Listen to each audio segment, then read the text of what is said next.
दोस्तों आज हिंदी के कुछ ऐसे सेंटेंसेस की अंग्रेजी सिखाऊंगा जिन्हें हम अपनी डेली लाइफ में यूज करते हैं। बेकरार हूं, मरा जा रहा हूं, परेशान हूं, दुविधा यानी कश्मकश में हूं और भी बहुत सारे शब्द आपके लिए लेकर आया हूं। सब इंग्लिश में बताऊंगा एग्जाम्पल के साथ। मेरा नाम है सरताज, मैं हूं आपका इंग्लिश ट्रेनर, आपका इंग्लिश कोच और आप देख रहे हैं सरताज क्लासेस, जहां पे ऐसी कमाल कमाल की जानकारी आपको रोज मिलती रहती है बिना किसी चार्ज के। सबसे पहले हम बात करते हैं बेकरार हूं। हालांकि इसके लिए सबसे पहला शब्द आएगा एक्साइटेड। मैं बहुत एक्साइटेड हूं, लेकिन मैं कुछ नया सिखाने की कोशिश करता हूं हमेशा आपको। इसके लिए आप इंग्लिश में एक बढ़िया सा फ्रेज कह लीजिए, वो लिखिएगा। इसके लिए आप लिखिएगा एगॉग टू। यहां लिख देता हूं एगॉग टू, ये लिखिएगा एगॉग टू। मैं तुमसे मिलने को बेकरार हूं। सेंटेंस में प्यार देखिए, मैं तुमसे मिलने को बेकरार हूं तो कैसे बोलेंगे? I'm agog to meet you। ओ भाई, अब देखो, अब एक बच्चा बोला I am excited to meet you और एक बोल रहा है I am to meet you. आप किसकी इंग्लिश ज्यादा पावरफुल समझोगे? एगॉग वाले को। भैया ये तो कुछ अलग ही बोल रहा है, ऐसा लग रहा है मंगल पे से लेकर आया इंग्लिश। तो कुछ नया सीखो। इसी तरीके से मैं अंग्रेजी सीखने को बेकरार हूं, I am agog to learn English, ऐसे। अच्छा, अब आता है अगला वाला, मरा जा रहा हूं। अब ये सुनने में तो बड़ा ओल्ड सा लग सकता है उन लोगों को जिनके राज्यों में ये चीजें नहीं बोली जाती, लेकिन दिल्ली, उत्तर प्रदेश वगैरह में ये वाला फ्रेज हिंदी में बहुत मशहूर है, मरा जा रहा है। अरे उससे मिलने के लिए मरा जा रहा है, अरे यार ये वो नई कार खरीदने के लिए मरा जा रहा है। इसका ही मतलब होता है बहुत ज्यादा जल्दी है इसे ये काम करने की। शादी करने के लिए मरा जा रहा है यानी एक्साइटेड है, बहुत जल्दी है। इसके लिए इंग्लिश में देखिए क्या कहेंगे। जैसे हिंदी में ये मरा जा रहा है, अंग्रेज भी इसकी कॉपी हूबहू करते हैं। वो इसे बोलते हैं डाइंग टू। डाइंग टू ये बोलते हैं।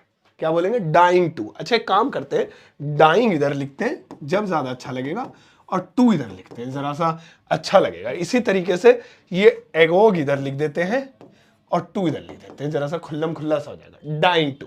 चलिए, जैसे वह शादी करने के लिए मरा जा रहा है, नहीं कुछ अच्छा सा बनाते हैं। वह इंग्लिश सीखने के लिए मरा जा रहा है, ये वाला बनाते हैं। तो कैसे बोलेंगे?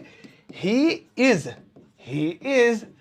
dying to learn English। He is dying to learn English। ये देखिए, is dying to learn English। क्या बढ़िया सेंटेंस है। अब आप भी बनाए। अब you are dying to get married, शादी करने के लिए मरा जा रहा है। अलग अलग तरीकों से आप इसे बना सकते हैं। इसके बाद आता है दोस्तों अगला, परेशान हूं। यार मैं उससे मिलने के लिए परेशान हूं, यार मैं वहां जाने के लिए परेशान हूं। अब इसे इंग्लिश में कैसे बोलेंगे? परेशान हूं को इंग्लिश में बोलेंगे, क्या बोलेंगे? वही जो आप सोच रहे हैं, वरीड अबाउट। Worried about. जैसे मैं तुम्हारे लिए परेशान हूं। यार तुम इतने दिन हो गए तुम मुझसे मिले नहीं, मैं तुम्हारे लिए परेशान हूं। तो कैसे बोल सकते हैं इसे?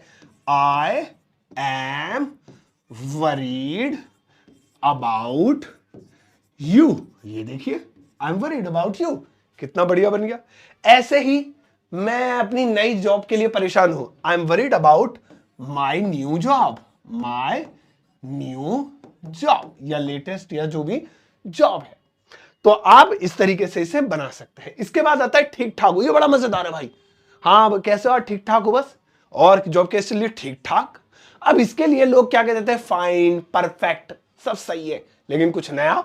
अब सुनिए, ठीक ठाक को हम बोलेंगे शिप शेप। शिप शेप, ठीक है। I am sorry, ship shape. जैसे हाँ भैया जॉब कैसी है? तो अरे मेरी जॉब ठीक ठाक मस्त एकदम। तो मेरी जॉब, माय जॉब है ना, इज कैसी है? ठीक ठाक। तो कैसे बोलने वाला हूं मैं? Ship shape. My job is ship shape. ओ भाई, लोग पहले सीखा ही नहीं होगा पहले ये वर्ड, अब आपको पता चल रहा हो ये भी कुछ चीज है। अब अगर मैं आपको कहीं ना कहीं से तो पता चल ही जाता है। सपोज आज आपको पता चल गया, इससे पहले आपसे कोई कहता my job is ship shape, तो आपको लगता अच्छा इसकी नौकरी है कुछ पानी का जहाज बनाने की, शिप शेप है ना, ऐसी सोचते ना। बट लेकिन यही तो फायदा होता है चीजें सीखने का, कि भले ही उन्हें ना बोलो लेकिन एटलीस्ट कहीं मार तो ना खाओ, सही मीनिंग तो समझ जाओ। सही मीनिंग समझ जाओगे जहां शिप शेप लिखा होगा, यानी ठीक ठाक, ठीक है, इन अ गुड वे। अगला वाला दोस्तों आता है यही हूं, है ना। हाँ भैया कहा मैं यही हूं, तो यही हूं तो हम इसको 3 वर्ड्स में डिस्क्राइब करेंगे। Right over hair.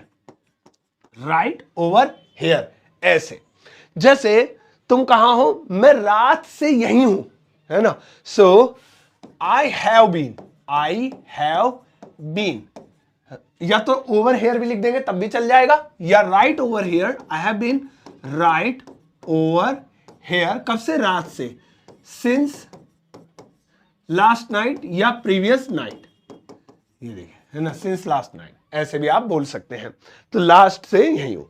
सिंस या फोर वाला मसला इसमें अलग अलग कंडीशन में लागू होगा, वो हम किसी और दिन चर्चा करेंगे। तो यही हूं, राइट ओवर हेयर। इसी तरीके से वही हूं के लिए आप राइट ओवर देयर लगा सकते हैं, राइट ओवर देयर। अब आता है अगला, दुविधा में हूं। अब ये क्या सीन है भाई, ये तो बड़ी अजीब सी चीज लग रही है, दुविधा में हूं। मैंने इसीलिए इंग्लिश में इसके लिए एक और वर्ड लिख दिया है, कश्मकश में हूं। अब ये भी आपको समझ में नहीं आ रहा है, तो इसका मतलब ये है जब कुछ समझ में ना आए कि ये करूं या ये करूं, ठीक है। इंग्लिश में इसके लिए बहुत बढ़िया वर्ड है डिलेमा, लेकिन हम वो नहीं लेते, हम एक फ्रेजल वर्ड लेते। इसके लिए आप यूज कर सकते हैं इन टू माइंड्स, इन टू माइंड्स, यस, ऐसे इन टू माइंड्स।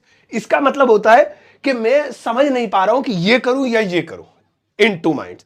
तो जैसे मुझे एक नौकरी मिली है, लेकिन मैं समझ नहीं पा रहा हूं कि मैं नौकरी करूं या ना करूं, तो कैसे बोलेंगे?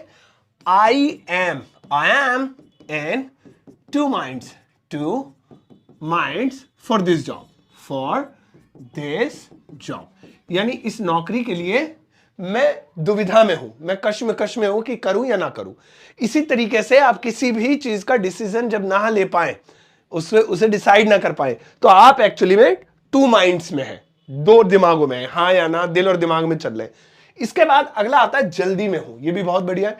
इसको कैसे बोलेंगे? इसको बोलेंगे इन हरी, ये बोलेंगे। जैसे मैं जल्दी में हूं, तो कैसे बोलेंगे इसे? आई एम इन हरी। आप इस हरी को किसी भी के साथ लगा सकते हैं, जैसे ही वॉज इन हरी, वह जल्दी में था। वाई आर यू, क्यों हो तुम? वाई आर यू इन हरी, जल्दी में, है ना, क्यों हो तुम जल्दी में? तो इसी तरीके से आप इन हरी को अलग अलग जगह में लाल पीला नीला कर सकते हैं। चलिए अभी इसे हरी रहने देते हैं, आगे बढ़ते हैं। अगला वाला आता है नींद में हूं, है ना। तो नींद आना, है ना, फॉल अस्लीप हो जाएगा, नींद स्लीप हो जाएगा, लेकिन नींद में होना, इसे क्या बोलेंगे? ये बहुत कम लोगों को पता है। तो इसे आप इंग्लिश में, वैसे इसे बताने के बाद मैं आपको हिंदी का सेंटेंस भी दूंगा, बना के जाना, कभी बस देखते ही भाग जाओ, तो होमवर्क है, जरूर करके जाना। नींद में हूं को इंग्लिश में कहेंगे स्लीपी। कुछ लोग इसके साथ फील का इस्तेमाल भी करते हैं, फील स्लीपी, और आप चाहें तो आप खाली स्लीपी भी बोल सकते हैं। जैसे मैं नींद में हूं, आई एम स्लीपी, या आई एम फीलिंग स्लीपी, ऐसे ही बोल सकते हैं, नींद में हूं। वैसे आई एम स्लीप बोल दिया, अरे वो नींद में था, नींद में जब वो मैं उससे मिल गया, he was sleepy when I met him. तो इस तरह से, तो दोस्तों ये कुछ शब्द होते हैं जो डेली लाइफ में हम अपने काम आने वाले वर्ड्स होते हैं, यूज कर सकते हैं। चलिए अब एक हिंदी का सेंटेंस मैं आपको देता हूं, जिसकी इंग्लिश ट्रांसलेशन आपको मुझे बनाकर दिखानी है। यहां ज्यादा नहीं, बस एक सेंटेंस लिखा हुआ है, इसे बड़े गौर से देखिएगा और वीडियो को पॉज करके एक बार देख लीजिएगा, ठीक है ना। इसकी इंग्लिश बनाइएगा। अब एक जरूरी चीज, बस 1 मिनट के अंदर, 1 मिनट लूंगा, ज्यादा नहीं। आप मुझसे व्हाट्सएप पे कनेक्ट हो सकते हैं, बेहद आसान है, लिंक वीडियो के डिस्क्रिप्शन बॉक्स में है, क्लिक करते मेरा व्हाट्सएप चैनल आ जाएगा, उसे बस फॉलो कर लीजिए। वहां पर मैं ढेर सारी चीजें फ्री में भेजता रहता हूं, अपनी नई वीडियोस की नोटिफिकेशन, पीडीएफ्स और भी इंग्लिश स्पीकिंग से रिलेटेड बहुत सारा मटेरियल, और अपनी प्यारी प्यारी पिक्चर्स भी। नहीं, पिक्चर ना पसंद आए तो डिलीट कर देना। और हाँ, मेरा एक छोटा सा कोर्स है, super basic English learning course, जिसे आप आधे रेटों में खरीद सकते हैं। कैसे, पहले वो खरीदना क्यों है, कैसे खरीदना वो समझ लो। इसके अंदर बेसिक स्ट्रक्चर सिखाया गया है। ये वही लोग लें जिन्हें बेसिक नहीं आती है, सिर्फ वही, जिन्हें थोड़ी बहुत भी इंग्लिश आती है वो दूर रहे इससे, उनके लिए नहीं है। पहली बता रहा हूं, मुझे पैसा नहीं चाहिए, इज्जत चाहिए, ठीक है। तो ये वो लोग ले सकते हैं जिनको बेसिक सीखनी है, और इसकी कीमत 299 है। लेकिन अगर आप एक कोड लगाएंगे SS50, तो ये आपको हाफ रेट में, यानी कि बिल्कुल 50% के डिस्काउंट पर मिल जाएगा। अगर खरीदने में कोई दिक्कत आती है तो आप मुझसे व्हाट्सएप पे भी, मेरी टीम से इंस्टाग्राम पे जुड़ सकते हैं, वो आपकी हेल्प कर देंगे। तो प्लीज, आप खरीदते टाइम कोई दिक्कत है, इंस्टाग्राम पे मुझे फटाफट बताइएगा। और दोस्तों, आप मेरी किताब अमेजॉन फ्लिपकार्ट पर अवेलेबल है, जिसे आप घर बैठे ऑर्डर कर सकते हैं पूरे इंडिया में COD पर, लेकिन खरीदना फ्लिपकार्ट या अमेजॉन से ही, उसके अलावा किसी और साइट से नहीं। बहुत सारे फ्रॉड्स हो जाते हैं। ये सभी जरूरी लिंक आपको वीडियो के डिस्क्रिप्शन बॉक्स में मिल जाएंगे। और रोज रात को 9 बजे मेरा लाइव होता है, जिसमें मेंबर्स ओनली क्लास होती है। आप भी मेंबरशिप ज्वाइन कर सकते हैं। अगर आप 3 महीने तक लगातार मेंबरशिप ज्वाइन करते हैं तो आपको 3 महीने बाद एक सर्टिफिकेट मिलेगा, जो कि रजिस्टर्ड होता है हमारी फॉर्म से। तब तक के लिए इस वीडियो को सबके साथ शेयर करना, और जाते जाते एक प्यारा सा लाइक देकर जाना।